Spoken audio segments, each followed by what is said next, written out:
नमो नमः। प्यारे बच्चों, हार्दिक स्वागत है आप सभी का संस्कृत शाला की आज की कक्षा में। और बच्चों, जैसा कि आप देख रहे हैं, आज 10वीं कक्षा का विषय हम लेकर आए हैं और आज हम करने वाले हैं वर्कशीट दूसरी वर्कशीट है ये हमारी, जो कि दूसरे पाठ पर आधारित है, जिसका नाम है बुद्धिर्बलवती सदा। तो देखिए बच्चों, हमने ये पाठ जो है वो हम पढ़ ही चुके हैं और यदि आपने ये पाठ अभी तक नहीं पढ़ा है तो ज़रूर पढ़ लीजिए, क्योंकि उसके बाद ये वर्कशीट आपके लिए बड़ी आसान होने वाली है। तो चलिए एक बार इस पहरे को हम देख लेते हैं। अस्ति देउलाख्यो ग्रामः, है देउलाख्य यानी कि देउल नाम का एक गांव। तत्र राजसिंह नाम राजपुत्रः वसति स्म, वहाँ पर राजसिंह नाम का एक राजपुत्र रहता था। एकदा, एक बार, केनापि आवश्यक कार्येण, किसी आवश्यक काम से, तस्य भार्या बुद्धिमती, उसकी भार्या बुद्धिमती जो है वह पुत्र द्वयोपेता, अपने 2 बेटों के साथ पितुर्गृहं प्रति चलिता, अपने पिता के घर के प्रति चल पड़ी। मार्गे, रास्ते में, गहन कानने, घने जंगल में, सा एकम व्याघ्रम ददर्श, उसने एक बाघ को देखा। सा व्याघ्रम आगच्छन्तं दृष्ट्वा, उसने बाघ को आते हुए देखकर, धार्ष्ट्या, दुष्टता से यानी कि बड़े दुस्साहस के साथ, बड़े धृष्टता से, पुत्रौ, अपने दोनों पुत्रों को, चपेटया प्रहृत्य, चपेटा बोलते हैं थप्पड़ को, तो थप्पड़ लगाकर, चपेटा लगाकर, चपेट लगाकर, जगात, बोली, कथम एकैकशो व्याघ्रभक्षणाय कलहम कुरुथः, कथम एकैकशो, कैसे तुम एक मतलब पूरा व्याघ्रभक्षणाय, कैसे तुम अकेले इस व्याघ्र को, इस बाघ को खाने के लिए कलह कर रहे हो। अयम एकः, देखिए यहाँ पर कई शब्द मिले हुए हैं बेटा।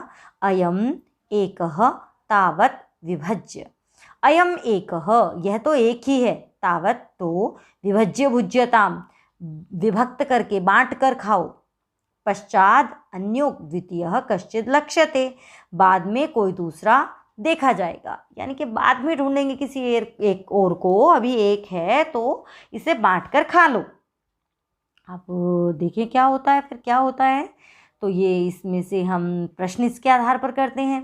ग्रामे किम नाम राजपुत्र वसति स्म, गांव में किस नाम का राजपुत्र रहता था, तो बताओ किस नाम का था।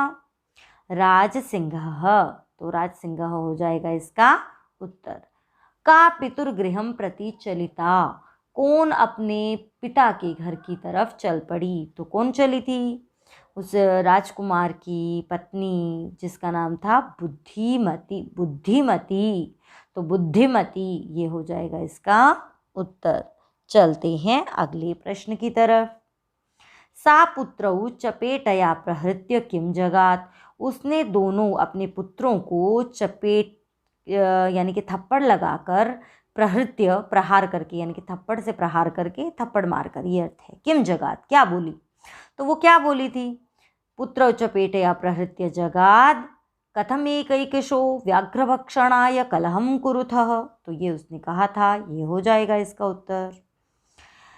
सा कुत्र व्याघ्रम ददर्श, उसने कहाँ बाघ को देखा था, तो कहाँ देखा था।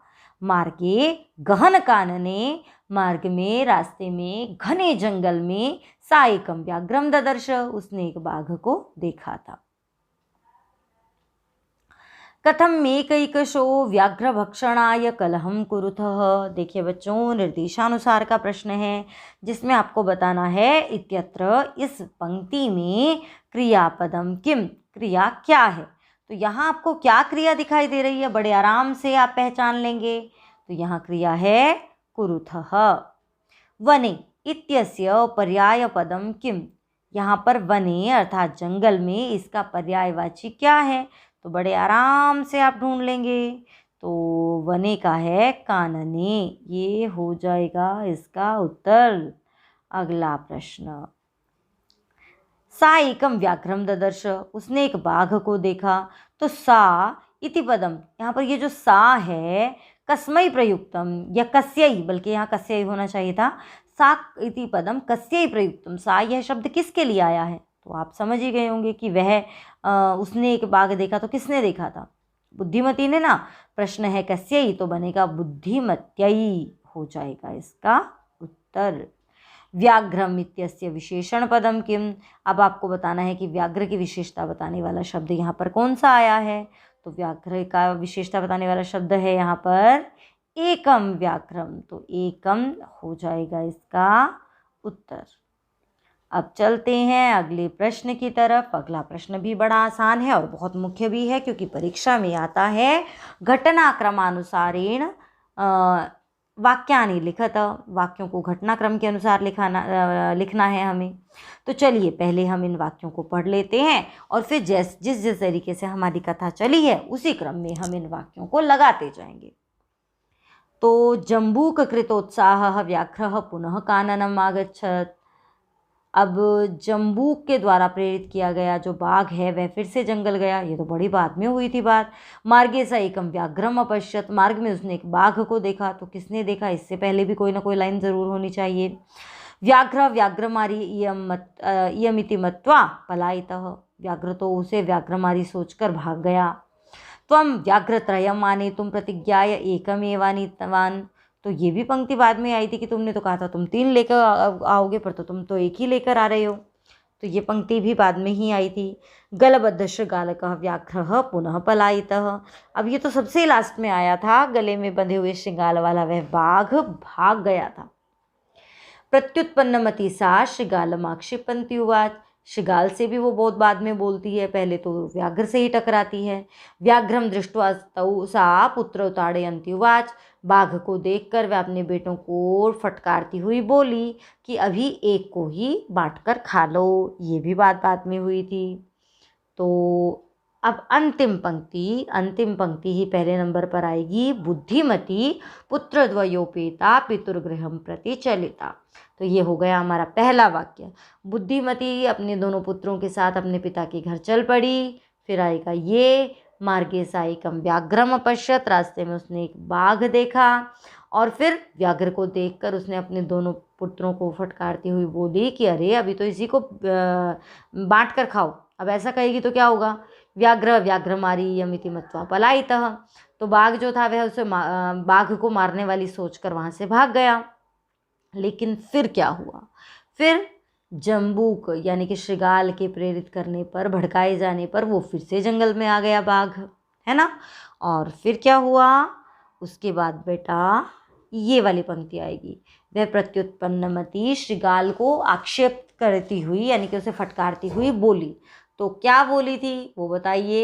ये आ जाएगा कि तुम तो 3 व्याघ्रों का वादा करके गए थे, 1 ही लेकर आए हो, है ना। तो ये वाली पंक्ति आ जाएगी। और फिर है इसके बाद और कौन सी हमारी पंक्ति बच गई है, ये वाली।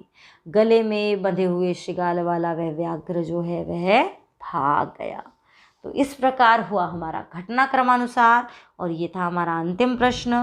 तो बच्चों फिर अगली वीडियो लेकर उपस्थित होंगे, तब तक के लिए नमस्कार। और बच्चों यदि आपने अभी तक इस चैनल को सब्सक्राइब नहीं किया है तो कर लीजिए, क्योंकि आपके काम की बहुत सारी चीज़ें इस पर आने वाली हैं।